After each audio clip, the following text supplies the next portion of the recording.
holder of the path. In any city, in any country, go to any mental institution or halfway house you can get yourself to. When you reach the front desk, ask to visit someone who calls himself the holder of the path. The worker there will try his best to keep a look of indifference on his face while handing you a key, which, as he will explain, belongs to an unused supply closet in the building. If only it were that simple. Upon locating and unlocking the correct door, you will find yourself staring out into a narrow, winding road suspended in an endless void. The sight only occasionally obstructed by the massive outlines of things best left undescribed. To fall off the path is to be thrown out of reality itself. A nightmarish eternity of inconceivable horror awaits anyone who either stumbles into the void by their own error, or is dragged off the path by the timeless monstrosities that reside on the outskirts of creation. If you should ever feel as if you are being watched while traveling through this piece of oblivion, the best chance you have is to immediately freeze in place and hold your breath. Continue to do so until your audience either loses interest or moves in to claim you. If the latter should occur, feel free to scream as hard as you want, though your screams will fall on deaf ears. At the end of the path lies a door that leads to a small, dirt-caked room. Propped up against the room's far wall is a heavily emaciated corpse. What's left of its skin has long since blackened with neurosis. Approach it and ask one question. How did they acquire guardians? In response to your query, the corpse will begin to stir.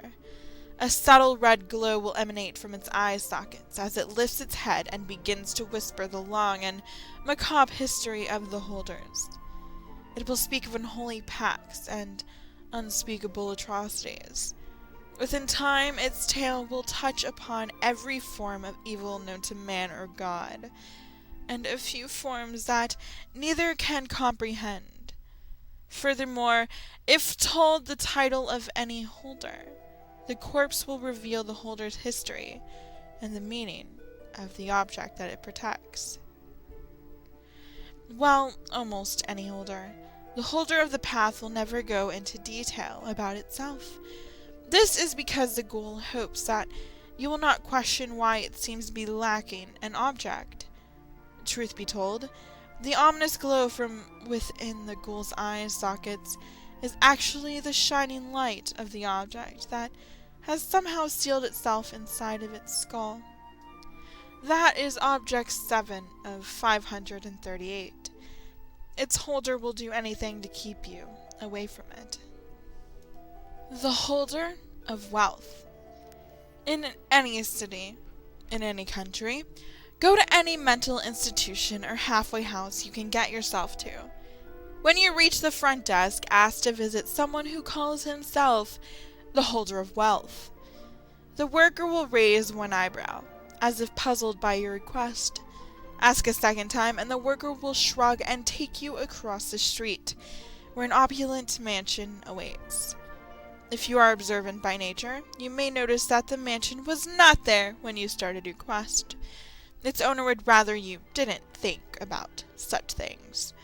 Inside the front door will lie a grand staircase, spiraling up across the foyer. The walls will be covered with fine paintings, and a large marble statue will rest on a pedestal by the base of the stairs. The statue's eldritch features will evoke an image of truly horrific beast, at once both alien and evil. Admire it all you want, but don't touch it, unless you wish to awaken this starved monster. Ascend the staircase as long as you don't touch anything. You will be safe. Don't panic. At the top of the stairs, you will find a small wooden door. Its plain and unassuming appearance is a sharp contrast to its decadent surroundings. It will open on its own for you, so long as you are not afraid. Past it, you will see a man with a pointed goatee and short, cropped, gelled hair, standing behind a large mahogany desk. His suit is made of both human flesh and Italian silk. He may speak, and at great length. He will talk about his amazingly beautiful house and the lovely statue of his concubine resting downstairs. Do not interrupt him, and do not answer any questions he may ask. When he is finished, steel yourself and confidently ask, "May I have my salary?"